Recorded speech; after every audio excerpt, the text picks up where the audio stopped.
Vexnar took a moment to collect himself. The memories were painful.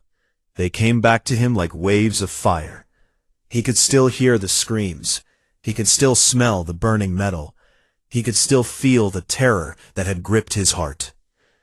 The battle began at 1400 hours Galactic Standard Time, he said. Our fleet had formed a perfect crescent formation. This is the standard tactic for superior forces.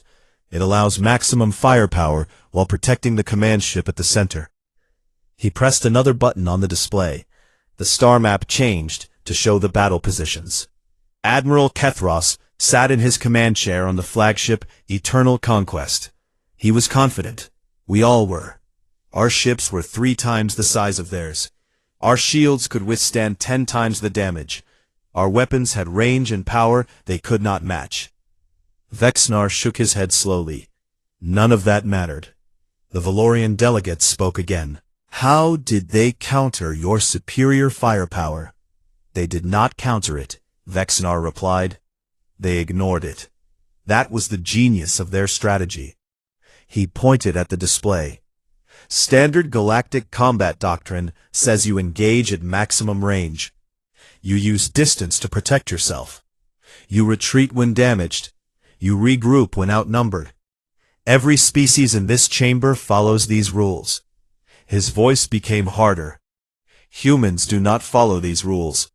They have created their own way of fighting. Their tactical officer, a man named Lieutenant Kevin Park, had developed something they called knife fighting in space. Several delegates looked confused. Vexnar explained. A knife is a small human weapon. It requires close contact to use. It is dangerous for both the attacker and the defender. Lieutenant Park believed that space combat should be the same. He moved his hands to show the movement of ships. When we opened fire, the human vessels did not try to avoid our weapons. They flew directly into our formation. They moved so close that our targeting systems could not track them. They were among us before we understood what was happening. The Drethian ambassador rumbled with disbelief. That is madness. Close combat against larger ships means certain death. For most species, yes, Vexnar agreed, but humans are not most species. Their pilots could handle acceleration that would kill a Kelthari. Their ships were smaller and faster. They twisted and turned through our formation like insects through a garden. He paused, and then they started boarding us. A shocked murmur went through the chamber. Boarding operations were rare in modern warfare. They were too dangerous, too costly. A human sergeant named Danny Ortiz led the first assault team. They used small pods to cross between ships. Each pod carried 4 soldiers. They cut through our hull in seconds and poured inside. Vexnar's hands began to shake again. I was on a secondary vessel when the boarding began. The alarms screamed through the corridors. We armed ourselves and prepared to defend. We had 100 soldiers on that ship. The humans sent 12. He looked at the council with haunted eyes. 12 humans against 100 Kelthari warriors. Do you know how many of us survived that fight? No one answered. 31. We lost 69 soldiers trying to stop 12 humans, and we did not stop them. They completed their mission and escaped before we could kill them all. The chamber was silent with shock. How is this possible? A Nexian delegate demanded. The Nexians were famous for their military analysis. 12 soldiers cannot defeat 100. The mathematics do not allow it. Vexnar turned to face the Nexian. You are correct. The mathematics do not allow it. But humans do not care about mathematics. He walked closer to the Nexian section. Let me tell you about Corporal Megan Torres. She was one of the 12 who boarded our ship. During the fighting, she was shot 3 times in the chest. 3 bullets penetrated her body armor. Any Kelthari would have died instantly from such wounds. Any Nexian would have fallen unconscious from the pain. His voice dropped lower. Corporal Torres kept fighting. With 3 bullets in her chest, she continued firing her weapon. She killed 9 of our soldiers before she finally collapsed. Vexnar stared at the Nexian delegate. And as she was dying, as her blood poured out onto our deck, She was laughing. She thought it was funny that we could not stop her. The Nexian delegate said nothing. His mathematical mind could not process what he was hearing. "This is what humans are," Vexnar continued. "They are not bound by pain the way we are. They can keep functioning even when their bodies are broken. They have a word for this. They call it adrenaline. It is a chemical their bodies produce in times of danger. It makes them faster, stronger, and almost immune to pain." He returned to the center of the chamber. The battle continued for hours. Their 5 ships danced through our formation, striking and retreating, striking and retreating. Every time we thought we had cornered one, it would escape. Every time we thought we had damaged one beyond repair, it would return to fight again. Vexnar looked at the display showing the battle positions. By the end of the first day, we had lost 6 ships. 6 ships to their 5. And the humans had not lost a single vessel. He pressed another button. The display showed damage reports. Admiral Kethros could not understand what was happening. This was not how wars were supposed to be fought. He ordered a temporary retreat to regroup and analyze the enemy tactics. Vexnar's voice became bitter. The humans did not let us retreat. When we tried to pull back, they followed. When we tried to regroup, they attacked. They gave us no time to rest, no time to repair, no time to think. He turned to face the council. We captured one of their soldiers during the second day, a young male named Private Nathan Cruz. He was injured and could not escape with his squad. We thought we could learn from him. We thought we could break him. Vexnar laughed, but there was no humor in the sound. We used every method we knew. Pain, isolation, sensory deprivation. Techniques that have broken prisoners from every species in the galaxy. We worked on him for 3 days. He shook his head in disbelief at the memory. After 3 days of torture, this young human looked at us and said, "I have had worse hangovers." Then he asked if we had any coffee. Several delegates looked confused. Vexnar explained. Coffee is a drink that humans consume. It is made from beans that contain a poison called caffeine. This poison would kill most species in small doses. Humans drink it every morning for pleasure. They say it helps them wake up. He let that information settle. We did not break Private Cruz. He broke us. By the 3rd day, the soldiers guarding him were afraid of him. This injured, chained, tortured human had more spirit than all of them combined. Vexnar walked to the edge of the speaker's platform. That was when I began to understand. Humans are not like us. They are not like any species in the galaxy. They are something entirely different, something that evolution created on a world of constant danger. He looked out at the assembled representatives. They are persistence predators. On their homeworld, they hunted by chasing prey until it collapsed from exhaustion. They did not need to be fastest or strongest. They simply needed to never stop. His voice grew heavy with meaning. They brought this same strategy to war, and we learned, too late, that nothing in the galaxy can outrun a human. Vexnar paused to drink from a glass of water. His throat was dry from speaking. His mind was tired from remembering, but he had to continue. The galaxy needed to know. After the first 3 days, Admiral Kethros believed he understood the human strategy. Vexnar said. They were using speed and aggression to make up for their smaller numbers. He decided that if we could simply outlast them, they would eventually tire and retreat. He set down the glass. This was perhaps our greatest mistake. We did not understand what human endurance truly meant. The Morvathi counselor Selzak leaned forward. Explain, Commander. What did you witness? Vexnar nodded slowly. On the 4th day of battle, our ships began to pull back. Admiral Kethros ordered a defensive formation. We would let the humans come to us. We would wear them down, with constant small engagements. It was a sound strategy against any normal enemy. He walked to the display and pulled up a new image. It showed the human vessel, Iron Will. This ship was commanded by a human named Greg Walsh. He was older than most human officers. His hair was turning gray.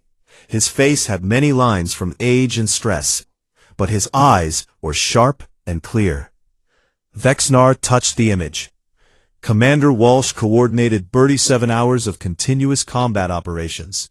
37 hours without rest. His crew operated in rotating shifts, with some sleeping while others fought. This allowed them to maintain constant pressure on our fleet. A Talaxian delegate raised a tentacle in question. The Talaxians were aquatic beings. How is this possible? No crew can function for 37 hours. Human crews can, Vexnar replied. They have developed methods to extend their operational capacity. Stimulants, training, mental discipline. A human can function effectively for days with minimal sleep. They do not like it. It causes them damage. But they can do it. He looked at the Talaxian. Can your species fight for 3 days straight without rest?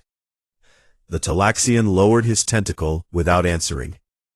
The Kelthari cannot, Vexnar continued. We require 8 hours of sleep every cycle. Our bodies demand it.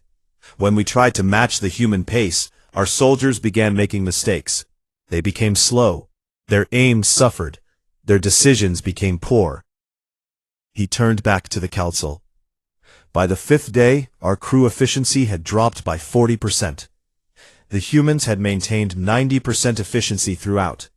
They were tired, yes. They were suffering, but they did not stop. Vexnar pulled up another image.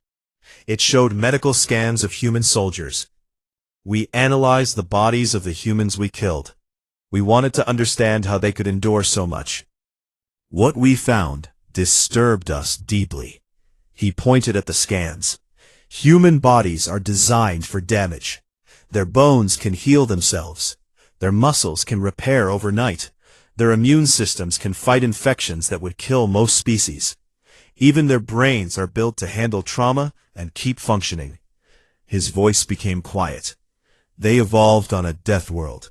Earth seems peaceful compared to many planets, but it has produced the most dangerous predator in the galaxy. Humans survived ice ages, plagues, natural disasters, and constant predation. Only the strongest of them lived long enough to reproduce. Vexnar looked at his own hands. The Kelthari evolved on a gentle world. Our predators were slow and stupid. Our climate was stable. We never needed to develop the endurance that humans have. He clenched his fists. This is why we lost. Not because of weapons or tactics. We lost because the humans could simply keep going when we could not. A Norian delegate spoke up. The Norians were known for their strategic thinking. Did you not attempt to use your superior numbers to rotate fresh troops? We did, Vexnar admitted. But it did not help. The humans understood our rotation schedules. They would attack just as our fresh troops arrived, before they could settle into position. They would target our ships during crew changes, when coordination was weakest. He shook his head. Lieutenant Kevin Park, their tactical officer, seemed to know our movements before we made them. Later we learned that humans have a talent for pattern recognition. They can predict behavior based on small details. Park had been studying our fleet from the moment we arrived. He knew us better than we knew ourselves. Vexnar returned to the center of the chamber. On the 6th day, we received reinforcements. 10 more ships arrived from Kelthari space. Admiral Kethros believed this would turn the tide.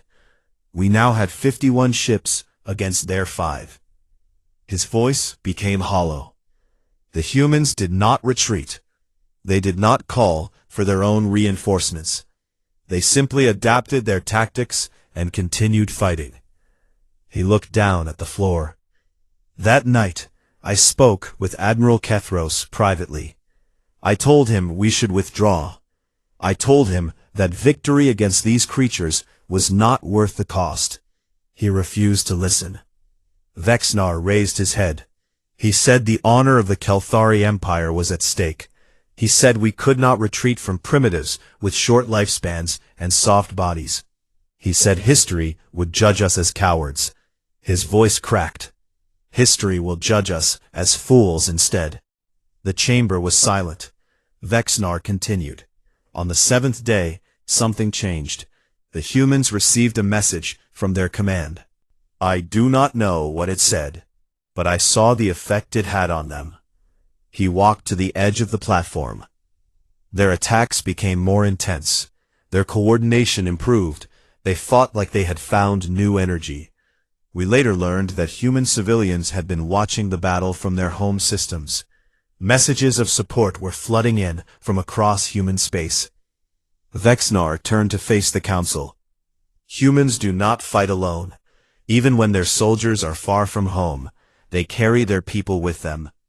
Every human warrior knows that millions are watching, hoping, praying for their success. This gives them strength that cannot be measured. He spread his arms wide. How do you defeat an enemy like this? How do you break the will of soldiers who carry the hopes of their entire species on their shoulders? No one answered. You cannot, Vexnar said. That is the answer. You cannot break human will. You can destroy their ships. You can burn their worlds. But you cannot make them surrender. You cannot make them give up. He lowered his arms. The 8th day brought our darkest hour. We had lost 18 ships. The humans had lost 1. Their second vessel, a frigate called Braveheart, was destroyed in a collision with one of our cruisers. The human pilot, a woman named Lieutenant Amy Fletcher, deliberately crashed her damaged ship into our vessel. Vexnar's voice trembled. She could have escaped. Her engine still worked. She could have retreated to safety. Instead, she chose to take one more enemy with her. She gave her life to destroy a ship 5 times the size of hers.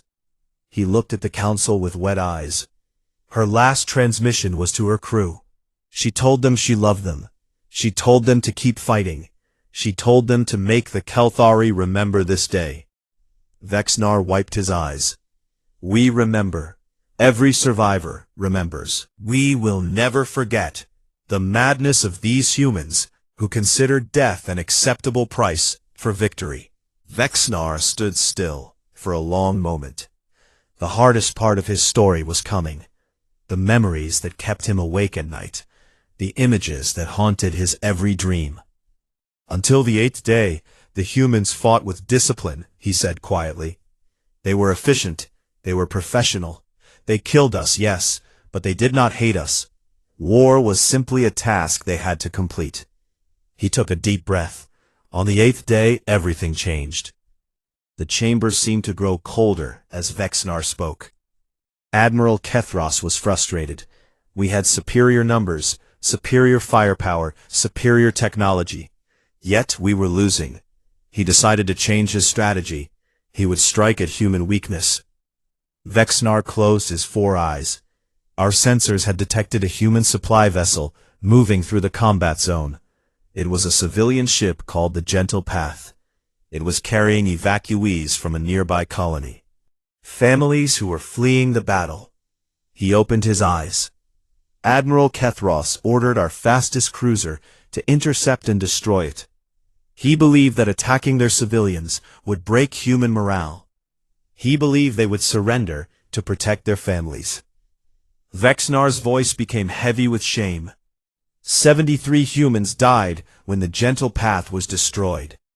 41 adults and 32 children. Families who had done nothing wrong. Innocent lives ended in a flash of light. The chamber erupted in shocked murmurs. Even among warring species, targeting civilians was considered dishonorable.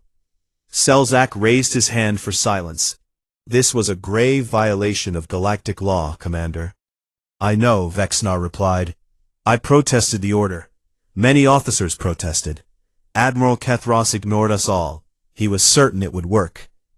His voice dropped lower. Terribly. Catastrophically wrong. Vexnar walked to the display and pulled up a recording. The face of a human woman appeared. She had dark hair pulled back tightly. Her face was hard as stone. Her eyes burned with something that made Vexnar's blood run cold, even now. This is Admiral Beth Santiago, commander of the human forces. When she learned about the gentle path, she sent us a message. He pressed a button. The recording played. This is Admiral Santiago to all Kelthari vessels. You have killed our children. The woman's voice was calm. Too calm. The calm of someone who had moved past anger into something far worse. I want you to understand what this means. Until today, we were fighting soldiers. Your soldiers made a choice to fight us. They accepted the risks. This was war, and war has rules. Her eyes seemed to look directly at everyone watching. You broke those rules. You murdered children who made no choices. Babies who never had a chance to live. And now you will learn why every species in this galaxy should fear that mistake. The recording ended. The chamber was silent. After that message, the humans changed, Vexnar said. Before, they were fighting a battle. After, they were fighting a crusade. The difference was beyond anything we could have imagined. He pulled up tactical data from the battle. In the next 12 hours, the humans destroyed 22 Kelthari ships. 22. They had destroyed 18 in the previous 7 days. They tripled their kill rate overnight. A Calaxian delegate gasped. How is that possible? Humans have an emotion they call anger, Vexnar explained. Most species feel anger. We become reckless when angry. We make mistakes. Anger is a weakness to be controlled. He shook his head. For humans, anger is a weapon. When humans become truly angry, they do not become reckless. They become focused. Every thought turns toward destruction. Every action becomes more efficient. Their bodies produce chemicals that increase strength, speed, and endurance beyond normal limits. His voice grew quieter. An angry human is the most dangerous creature in the universe. Vexnar pointed at the tactical display. Human pilots flew their damaged fighters directly into our engine sections.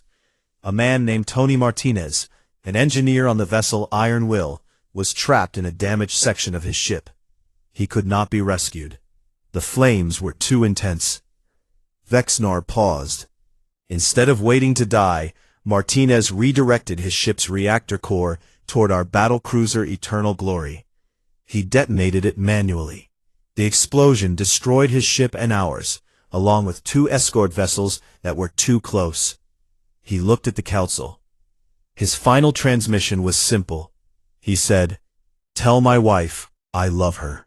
Tell these bastards I said hello in hell." The crude language hung in the air. Human boarding parties no longer accepted surrender, Vexnar continued. Sergeant Danny Ortiz led his team through our flagship.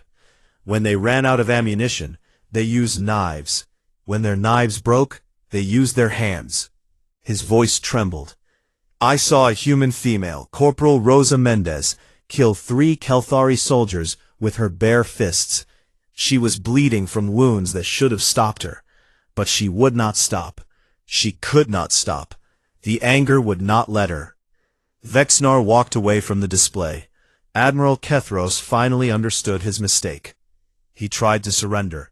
He broadcast messages of peace on all channels. He offered to withdraw, to pay reparations, to do anything they wanted. He stopped walking. The humans did not respond. They had moved beyond negotiation, beyond anything we could appeal to. Vexnar turned to face the council. Admiral Kethros tried to flee. He ordered the fastest ships to retreat at maximum speed. He abandoned the slower vessels to their fate. His voice became hard.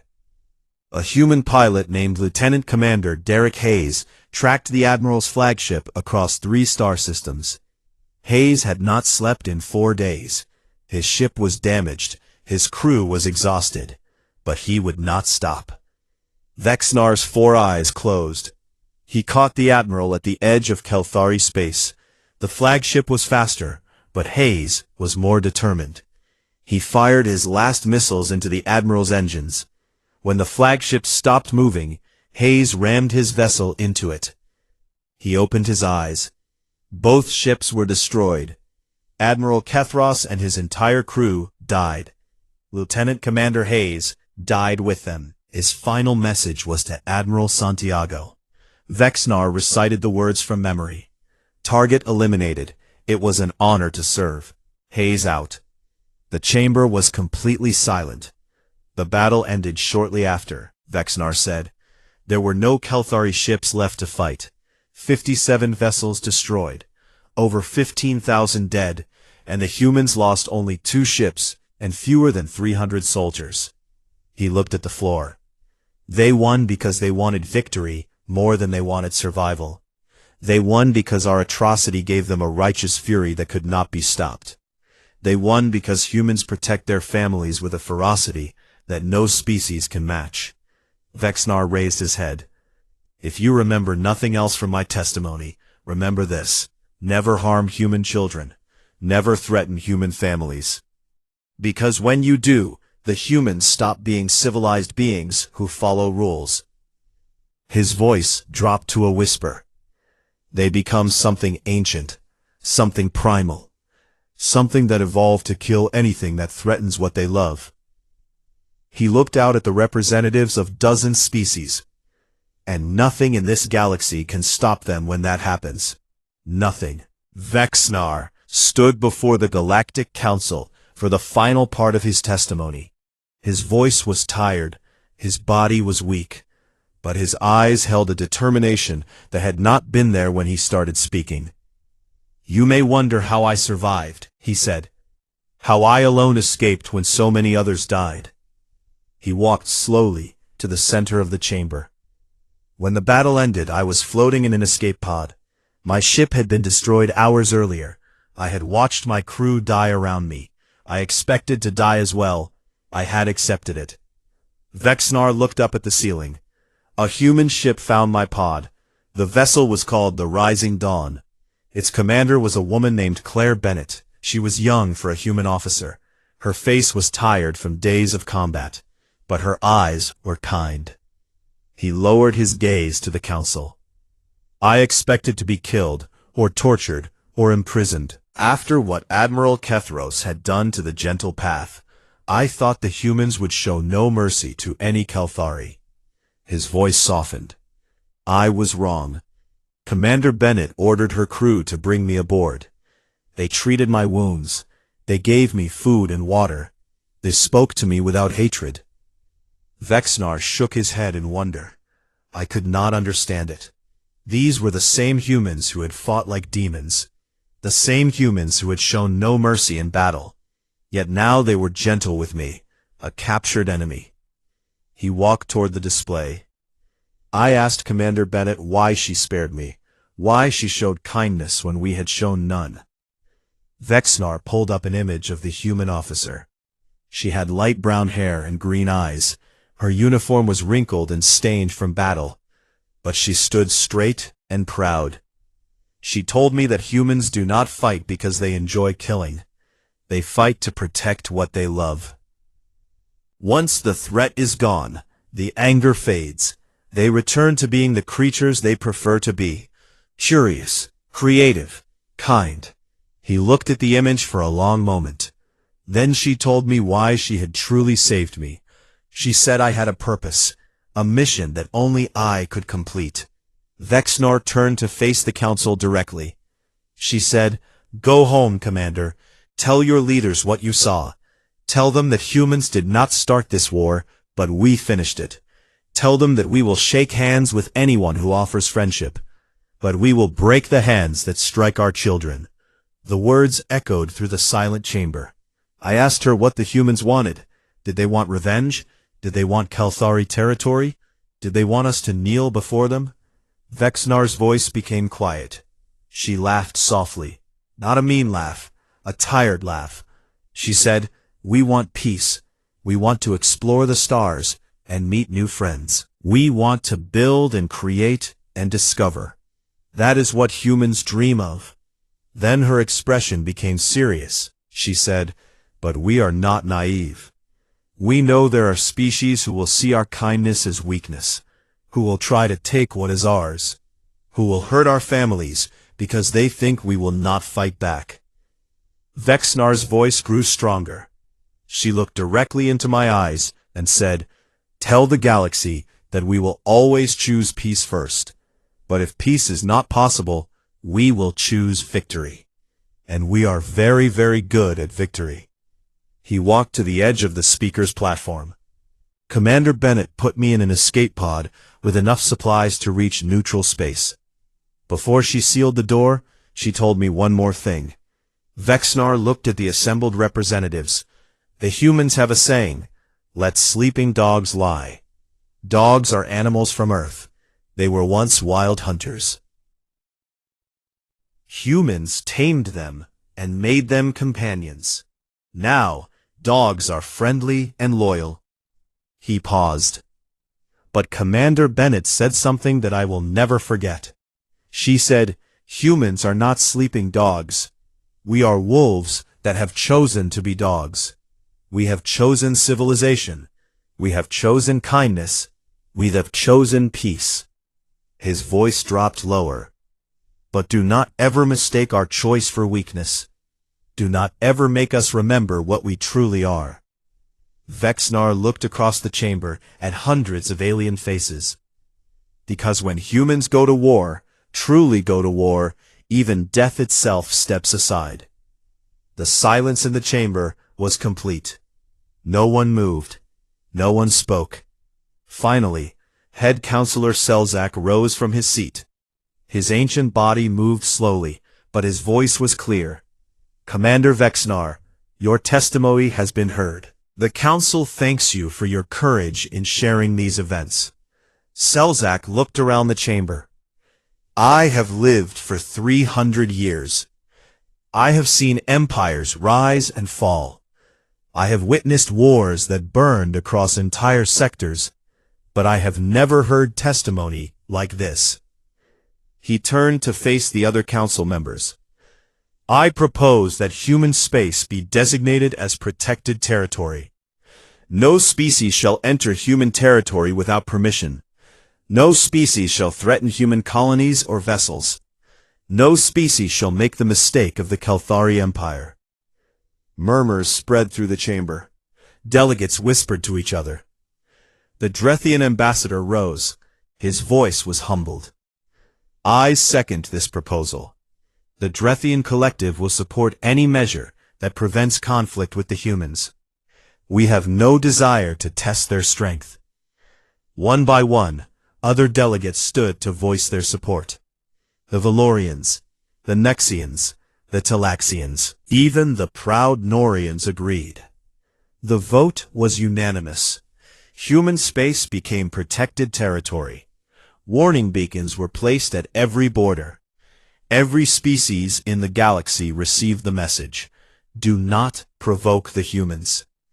3 months later, a human diplomatic vessel arrived at the Galactic Assembly. It carried gifts, trade proposals, and smiling ambassadors. The lead diplomat was a man named Ambassador Paul Cooper. He was friendly and warm.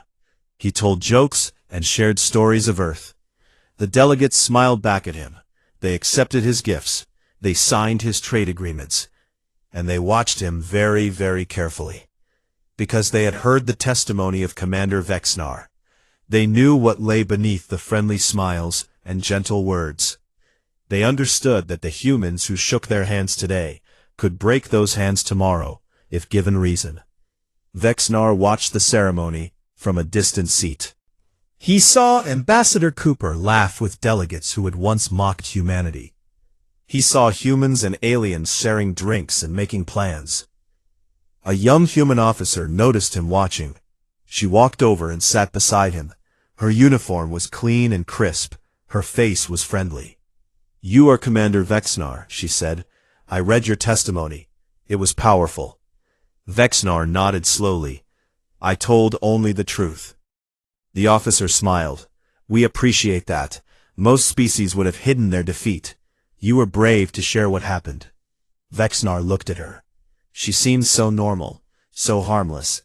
It was hard to believe her species could become the monsters he had witnessed. "May I ask you something?" he said. "Of course. Do you regret what your people did? The Kelthari who died? The ships you destroyed? Do you feel sorrow for it?" The officer was quiet for a moment. Her smile faded slightly. "Yes," she said finally. "We did not want war. We did not want to kill so many. Every death weighs on us." She looked at Ambassador Cooper across the room. "But we do not regret defending ourselves. We do not regret protecting our families. Given the same circumstances, we would do it all again." She turned back to Vexnar. "That is the truth of humanity, Commander. We love peace, but we love our people more. We will do anything, sacrifice anything, become anything to protect those we care about." She stood and offered her hand, in the human gesture of friendship. "I hope there is never another war between our peoples. I hope we can be friends." Vexnar looked at her hand. He remembered hands like hers, crushing the life from his soldiers. He remembered hands like hers, pulling triggers that killed his friends. But he also remembered hands like hers, treating his wounds, setting him free. Slowly, carefully, he took her hand and shook it. "I hope so too," he said. The young officer smiled and walked away. Vexnar sat alone, watching the humans move through the crowd. They laughed and smiled and made friends with everyone they met. They seemed so harmless, so kind, so peaceful, and somewhere deep inside them, wolves waited, watching, ready, hoping they would never need to wake. The great hall of the Galactic Assembly was silent. Hundreds of representatives from dozens of alien species sat in their seats. They watched the small figure walk slowly toward the center of the chamber. His steps were weak. His body was shaking. His pale blue skin had turned almost white from fear. Commander Vexnar of the Kelthari Imperial Navy stood before them all. He was once a proud officer. He had commanded thousands of soldiers. He had won many battles across the stars. But now he looked like a broken creature. His 4 eyes moved nervously around the room. He could not keep his hands still. The head counselor was an ancient being named Selzak. He belonged to the Morvathi species. They were known for their wisdom and their long lives. Selzak had seen many things in his 300 years, but even he felt something strange when he looked at Vexnar. He saw real terror in those 4 alien eyes. The whispers in the chamber stopped at once. "Commander Vexnar," Selzak said in his slow, deep voice, "you have requested to speak before this council. We have granted your request. The galaxy must know what happened at the Orion border." Vexnar tried to speak. His voice came out as a rough sound. He cleared his throat and tried again. "Thank you, head counselor," he said. His voice was weak and tired. Selzak looked at him with ancient eyes. "You were part of the Third Fleet, 47 warships, 12,000 of the finest Kelthari soldiers, the best weapons your empire could build." He paused. The silence in the chamber grew heavy. "You alone returned, Commander. You are the only survivor. Tell us what happened. Tell us about the humans." The word hung in the air. Humans. Many in the chamber had only heard stories about them. They were a young species from a small planet called Earth. They had only been traveling among the stars for a few hundred years. That was nothing compared to the ancient civilizations gathered here. Vexnar closed his 4 eyes. When he opened them again, they were wet with tears. "You do not understand," he whispered. "None of you understand what they are." A Drethian ambassador laughed from his seat. The Drethians were large creatures with hard shells. They feared nothing. "They are mammals from a small world," the ambassador said. "They live short lives. Their bodies are soft and weak. What could they possibly do to the mighty Kelthari fleet?" Vexnar turned to look at the Drethian. The terror in his eyes made the ambassador stop laughing. "That is exactly what we thought," Vexnar said. We thought them primitive. We thought their single homeworld made them weak. We thought their short lifespans meant they could not match our experience. We thought their soft bodies would break easily. He took a deep breath. We were catastrophically wrong. The chamber was completely quiet now. Every being listened carefully. It began 6 months ago, Vexnar continued. Our long-range sensors detected human expansion into the Orion sector. They were building colonies, mining asteroids, setting up trade routes. He looked down at his shaking hands. The Kelthari Empire decided these resources belonged to us. Admiral Kethros was given command of the Third Fleet. I served as his second officer. We were sent to bring the humans under our control. Vexnar walked slowly to a display screen. He pressed some buttons. A star map appeared, showing the Orion sector. Our ships were larger. Our weapons were more powerful. Our shields were stronger. Our soldiers had hundreds of years of combat experience. The humans had 5 small vessels guarding their border. He pointed at the map. 5 ships against 47. We expected them to run. We expected them to surrender. We expected them to beg for peace. His hand dropped to his side. They did none of these things. A Valorian delegate raised her hand. Her species was known for their intelligence. What did they do, Commander? Vexnar turned to face her. The human commander sent us a message. Her name was Captain Lisa Monroe. She commanded a vessel called the Defiant Hope. She was small, even by human standards, a female barely tall enough to reach my chest. He paused, remembering. Admiral Kethros opened communications. He demanded their immediate surrender. He told them resistance was foolish. He promised that cooperation would be rewarded and defiance would be punished. Vexnar's voice became quieter. Captain Monroe listened to everything. When the Admiral finished speaking, she smiled. I will never forget that smile. It was not the smile of someone who was afraid. It was not the smile of someone who was defeated. It was the smile of someone who knew something we did not. The Valorian delegate leaned forward. What did she say? She said 7 words, Vexnar replied. 7 words that I hear in my nightmares every night. He spoke them slowly, each word falling like a stone. You picked the wrong species. Murmurs spread through the chamber. Selzak raised his hand for silence. Continue, Commander, the old counselor said. Vexnar nodded. We laughed when she said this. Admiral Kethros told his crew it was the bravest stupidity he had ever witnessed. He ordered our fleet to move into attack formation. 47 ships prepared to destroy 5.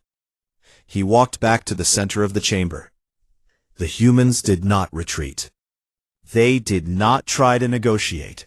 They did not call for help. His voice broke slightly. They accelerated directly toward us.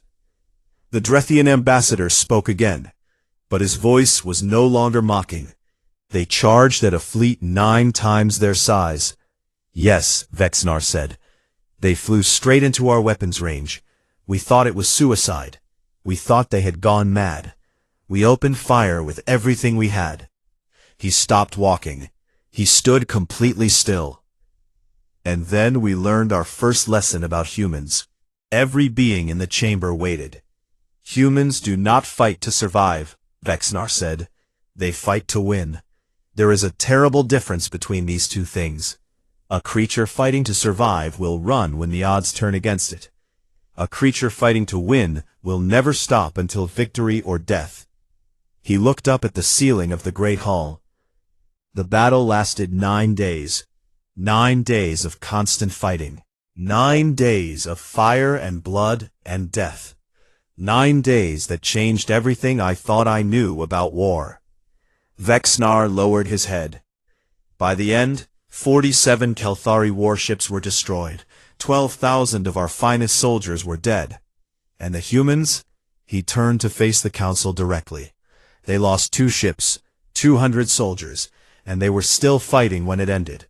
They did not stop because they were tired, or hurt, or afraid. They stopped because there was nothing left to fight. The silence in the chamber was absolute. That is why I requested to speak today, Vexnar said. Not to explain our defeat, not to make excuses.